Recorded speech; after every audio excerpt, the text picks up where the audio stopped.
जो प्रस्तावित था शासन ने कहीं न कहीं उसको रोकने का प्रयास किया है? हमारा आंदोलन था मध्य प्रदेश पुलिस भर्ती, मध्य प्रदेश पटवारी भर्ती, व्यापम में मचा हुआ भ्रष्टाचार, मध्य प्रदेश पीएससी की भर्ती है जो पिछले 4 साल से रुकी हुई है। और सबसे बड़ी बात, जो ये लोग कैलेंडर डिलीट करते हैं, प्रस्तावित होती भर्तियाँ पूरे साल भर प्रस्तावित रहती हैं और कुछ ही समय बाद जब आप उनका एग्जाम देना होता है उसी वक्त ये भर्तियाँ क्या हो जाती है, कैंसिल कर दी जाती हैं, क्योंकि कैलेंडर डिलीट करते हैं।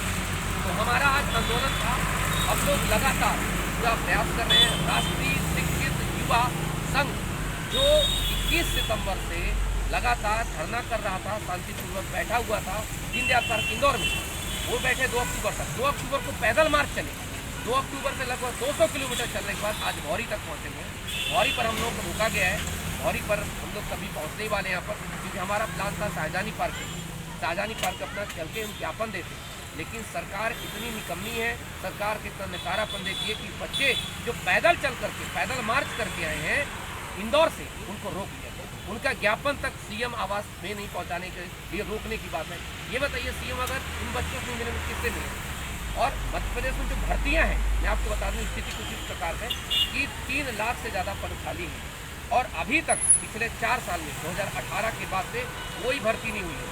2018 के बाद से एक भी पीएससी अधिकारी नहीं बना है। 2018 के बाद 17 के बाद से एक भी एसआई नहीं बना है, एक भी कांस्टेबल नहीं बना, एक पटवारी नहीं बना, एक शिक्षक नहीं बना। तो मुझे ये बताइए कि शासन चला किसके द्वारा रहे हैं? शासन चला कौन रहा है? क्या शासन में एजेंट चला रहे हैं या एजेंट सरकार चला रही है? तो ये जो पूरा का पूरा जो खिचड़ी पकी हुई है और सरकार हमसे डरी हुई है। सरकार इसलिए हमें चारों तरफ से रोकने का प्रयास कर रही है। सरकार चाह रही है कि कहीं ये लोग आगे ना बढ़े, कहीं इनकी आवाज़ लोगों तक नहीं पहुँचे। इसलिए मीडिया के माध्यम से, क्योंकि मीडिया लोकतंत्र का चौथा स्तंभ है, मीडिया जनता तक पहुँचाने वाली वो माध्यम है कि जो व्यक्ति की समस्याओं को, लोगों की समस्याओं को सरकार तक पहुँचाती है, समस्याओं को सरकार के अलावा जनता तक पहुंचाती है। कम से कम यही बताने का प्रयास करती है कि अत्याचार जो हो रहा है इसके खिलाफ लोग खड़े हुए हैं और हम यहीं डटे रहेंगे। अगर ये हमें भोपाल नहीं घुसने देते, हम भोपाल में ही रहेंगे, क्योंकि बेरोजगार हैं। जाएंगे कहाँ? यहीं बनाएंगे खाना, यहीं बनाएंगे बाटियाँ, यहीं बनाएंगे भीख और आसपास उठाएंगे आटा, रोटी बनाएंगे, रहेंगे यहीं पर। आखिरकार कब तक ये निकम्मी सरकार ये हमें जवाब नहीं देती और कब तक सरकार हमारी भर्तियों के बारे में कुछ आगे नहीं ले जाती। अच्छा, एक और बड़ी बात है, ये हर 6 महीने इनका 3 डायलॉग मिलता है।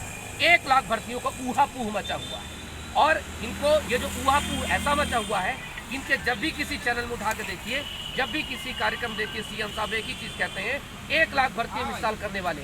भैया अक्टूबर 2021 में भी यही कहा था, हम 1 साल में 1 लाख भर्ती करने वाले। वो साल कब आएगा समझ नहीं आ रहा।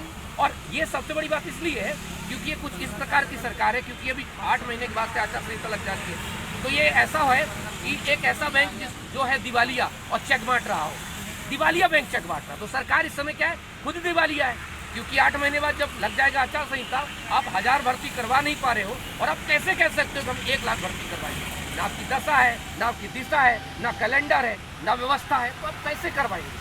और आज जो ये तमाम पब्लिक है, आज जो तमाम पब्लिक खड़ी है, आज जो तमाम पब्लिक आप देख पा रहे हैं, ये इसलिए देख पा रहे हैं क्योंकि ये पब्लिक आवाज़ उठा रही है। सिर्फ बेरोजगार युवा नहीं, उनके माता पिता, उनके सगे संबंधी, ये सबकी समस्या है सर, इसलिए हम यहाँ पर। ये जो युवा हैं जो अपने दम पे गवर्नमेंट बनाते हैं, गवर्नमेंट बदलने की क्षमता रखते हैं, क्या ये युवा देश के चुनाव में अपना दम दिखाएंगे? बिल्कुल दिखाएंगे। देश के चुनाव में हम कोशिश करेंगे कि विकल्प तलाश करें।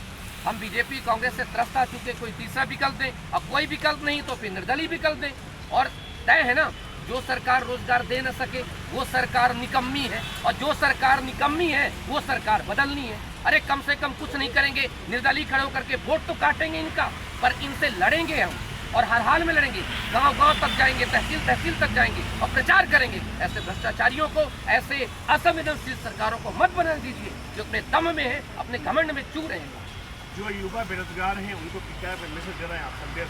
जितने बेरोजगार युवा हैं उनको बस इतना ही मैसेज है कि अगर वास्तविकता में पढ़े हो, साक्षर नहीं हो, क्योंकि साक्षरता का मतलब होता है पढ़ना और लिखना, और एजुकेशन का मतलब what to read, what to write, what to understand, what to express and what to fight. और अगर रियल में एजुकेशन है आपके पास तो अपने अधिकारों के लिए खड़े हो जाइए, अपने अधिकारों घर से बाहर निकलिए, क्योंकि जब तक आप घर के बाहर नहीं निकलेंगे तब तक आपको रोजगार नहीं मिलेगी। क्योंकि सरकार तो चाहती है कि आने वाली पीढ़ियां मानसिक नपुंसक हो, जेबे जुबान हो, मुंह हो, लेकिन वो गुलाम ऐसी हो कि जहाँ पे बोले हाँ तो यस, न बोले तो ना तो हम बोले नो। लेकिन मैं युवाओं से कहना चाहता हूँ कि हम वही भगत सिंह हैं, वही चंद्रशेखर आजाद हैं जिन्होंने अंग्रेजों को नस्ता नाबूद कर दिया।